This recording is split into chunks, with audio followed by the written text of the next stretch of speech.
Hello all, welcome to Swapna kitchen world. ఎంతో tasty and healthy అయిన carrot beetroot recipe ఎలా చేసుకోవాలో ఇప్పుడు చూద్దాం. దానికోసం ముందుగా ఒక ప్యాన్ పెట్టుకొని అది కొంచెం హీట్ అయిన తర్వాత ఆయిల్ వేసుకొని స్టవ్ని లో ఫ్లేమ్లో ఉంచుకోవాలి.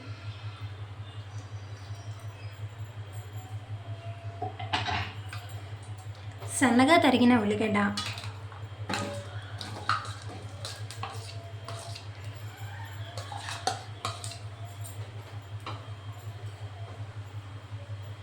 పచ్చిమిర్చి, అల్లం తురుము. పచ్చిమిర్చిని చిన్న చిన్న స్లైసెస్గా కట్ చేసుకొని అలాగే అల్లాన్ని కూడా చిన్న చిన్న స్లైసెస్గా కట్ చేసుకొని వేసుకోవాలి.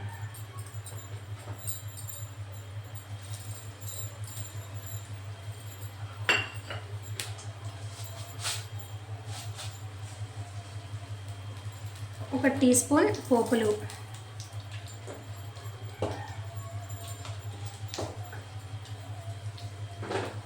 1 టీ స్పూన్ జీరా, ఫ్రెష్గా కడిగి రెడీగా ఉంచుకున్న కొంచెం కరివేపాకు వేసుకొని స్టవ్ని లో ఫ్లేమ్లోకి అడ్జస్ట్ చేసుకొని లైట్గా లో టు మీడియం అడ్జస్ట్ చేసుకోవాలి. అలా అడ్జస్ట్ చేసుకుంటూ ఇవి బాగా కొంచెం ఫ్రై అయ్యే వరకు కలుపుతూ ఉండాలి. అండ్ ఒకసారి బాగా కలిపిన తర్వాత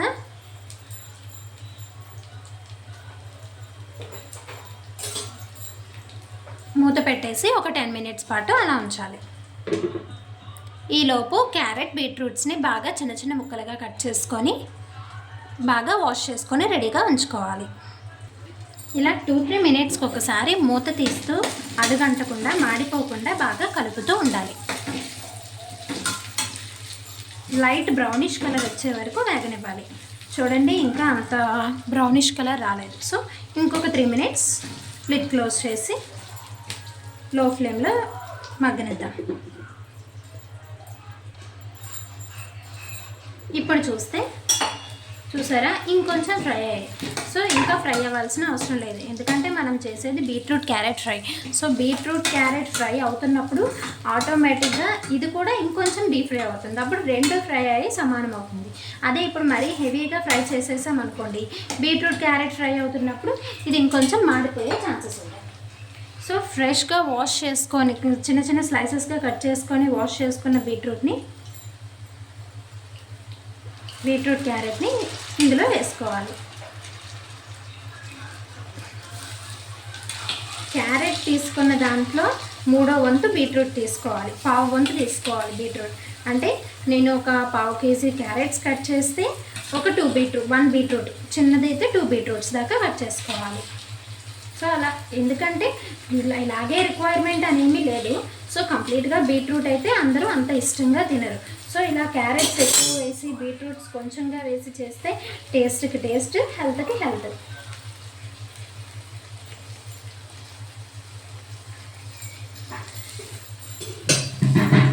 ఒకసారి బాగా కలుపుకోవాలి.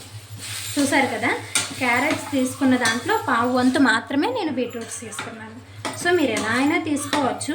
సో ఇలా అయితే బీట్రూట్స్ అనేవి మగ్గిపోయిన తర్వాత అంత అట్రాక్టివ్గా కనిపించవు, పిల్లలు ఇష్టంగా అండ్ ఈజీగా తినేస్తారు. అదే ఉత్తి బీట్రూట్ పెట్టండి పిల్లలకి, అంత ఇష్టంగా తినరు కదా.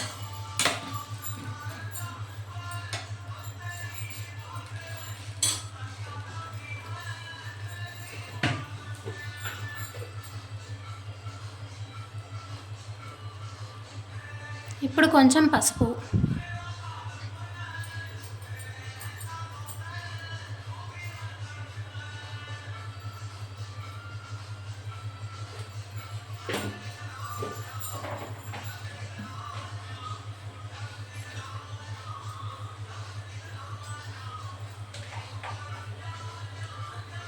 టేస్ట్కి తగినంత సాల్ట్ ఎప్పుడు స్టార్టింగ్లో తక్కువ క్వాంటిటీలోనే తీసుకోవాలి. ఎందుకు అంటే ఇలాంటి ఫ్రైస్లో బాగా దగ్గరికి ఏగిపోయిన తర్వాత దగ్గరకు అయిపోయినప్పుడు ఎక్కువ అయిపోయే అవకాశాలు ఉంటాయి. సో సరిపోకపోతే అప్పుడు మళ్ళీ వేసుకోవచ్చు, ఎక్కువైపోతే మనం ఏం చేయలేం కదా. సో లిమిటెడ్ క్వాంటిటీలో సాల్ట్ తీసుకోవాలి. ఈ రెండు తీసుకున్న తర్వాత ఒకసారి బాగా కలుపుకొని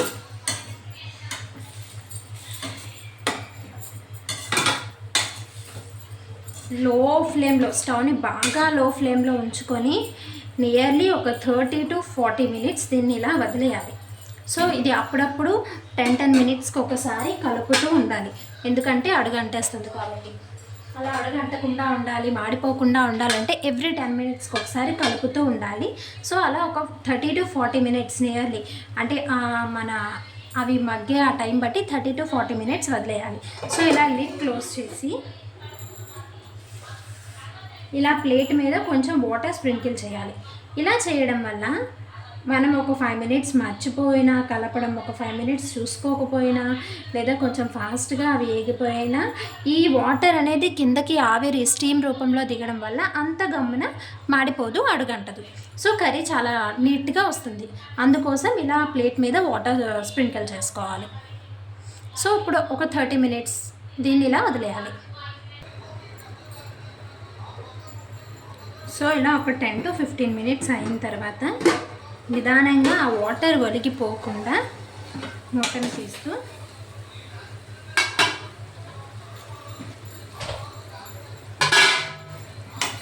ఒకసారి బాగా కలుపుకోవాలి.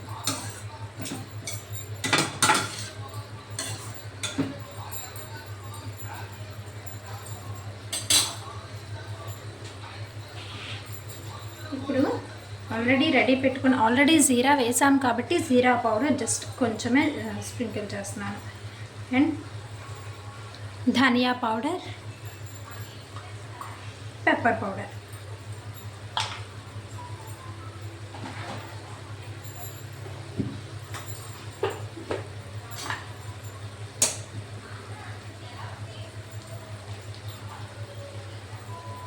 టేస్ట్కి తగినంత కారం. ఇలాంటి డీప్ ఫ్రైడ్ ఐటమ్స్లో, ఫ్రైడ్ ఐటమ్స్లో కారం చాలా లైట్గా మైల్డ్గా వేయాలి, ఎందుకంటే తర్వాత అది ఫ్రేగ్రెన్స్ ఎక్కువ వచ్చేస్తుంది అండ్ ఘాటుగా ఉంటుంది. ఈ సమ్మర్ సీజన్లో అందరూ లైట్ వెయిట్ ఫుడ్ని మాత్రమే ఇష్టపడతారు. సో కొంచెం కారం తక్కువగా తినాలి. ఇది ఆప్షనల్, ఎవరి టేస్ట్కి తగ్గట్టు వాళ్ళు వేసుకోవచ్చు. ఒకసారి బాగా కలుపుకొని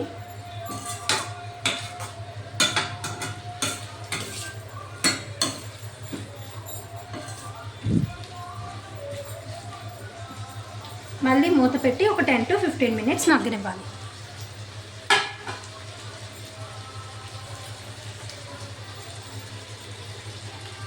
ఆల్రెడీ ప్లేట్ మీద వాటర్ ఉన్నాయి ఇందాక వేసినవి, ఒకవేళ లేనట్టయితే ఇంకొంచెం వాటర్ స్ప్రింకిల్ చేసుకోవచ్చు.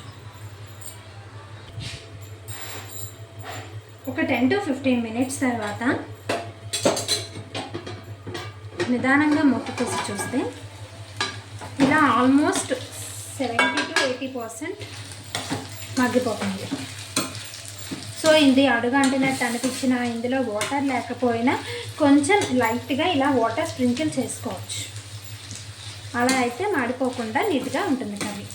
సో ఇలాంటి ఫ్రైస్ కోసం, వేపళ్ళ కోసం, ఫ్రైస్ కోసం, ఇలాంటి హెల్తీ రెసిపీస్ కోసం మేము ఇప్పుడు నువ్వుల నూనె యూస్ చేస్తాం.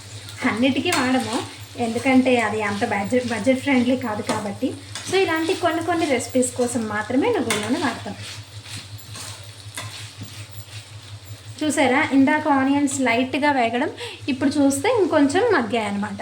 సో అదే ఇందాకే బాగా డీప్ ఫ్రై అయిపోతే ఇప్పుడు ఇంకా మాడిపోయిన స్మెల్, ఫ్లేవర్ కూడా వచ్చేస్తుంది. సో ఇలా ఆల్మోస్ట్ 80% ఉడికింది అనిపించిన తర్వాత కొంచెం కొత్తిమీర గార్నిష్ చేసుకొని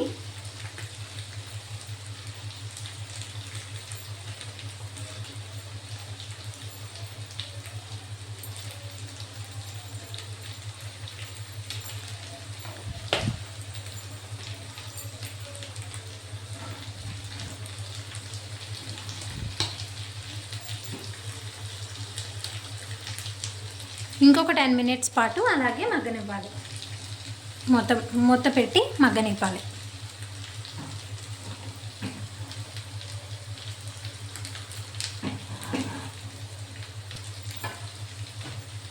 ఈసారి ప్లేట్ పైన వాటర్ లేకపోయినా ప్రాబ్లం లేదు, ఎందుకంటే ఆల్మోస్ట్ అయిపోవచ్చింది కాబట్టి. సో లైట్గా స్ప్రింకిల్ చేసినా ప్రాబ్లం లేదు. ఇంకా బాగా డీప్ ఫ్రైగా అవ్వాలి అనుకుంటే ఇంకొంచెం వాటర్ స్ప్రింకిల్ చేస్తే అడుగు అంటకుండా డీప్ ఫ్రైలాగా అవుతుంది. కొందరు మరీ హెవీగా మాడిపోయిన డీప్ ఫ్రైలా కాకుండా కొంచెం మగ్గినట్టుగా దించేసుకుంటారు అనమాట. సో అలా దించేసుకోవాలి అనుకుంటే మనం వాటర్ స్ప్రింకిల్ చేసుకోవాల్సిన అవసరం లేదు. నాకు మరీ డీప్ ఫ్రై అవసరం లేదు, మరీ మగ్గినట్టు కూడా కాదు, కొంచెం మీడియంలో కావాలనుకుంటున్నాను కాబట్టి ఇలా లైట్గా స్ప్రే చేసుకున్నట్టు వాటర్ స్ప్రింకిల్ చేస్తున్నాను. ఇలా కొత్తిమీర గార్నిష్ చేసిన తర్వాత ఇంకొక 5 minutes వదిలేస్తే ఆ తర్వాత మూత తీసి చూస్తే కంప్లీట్గా కుక్ అయిపోతుంది. సో ఒకసారి టేస్ట్ చూసుకొని సాల్ట్ అవన్నీ సరైన క్వాంటిటీలో ఉన్నాయో లేదో చూసుకొని మీకు సరిపోతే వేడివేడి అన్నంలోకి సర్వ్ చేసుకొని తింటే చాలా అంటే చాలా టేస్టీగా ఉంటుంది అండ్ చాలా హెల్దీ రెసిపీ కూడా. ఇలాంటి మరిన్ని అప్డేట్స్ కోసం please do subscribe. Thank you.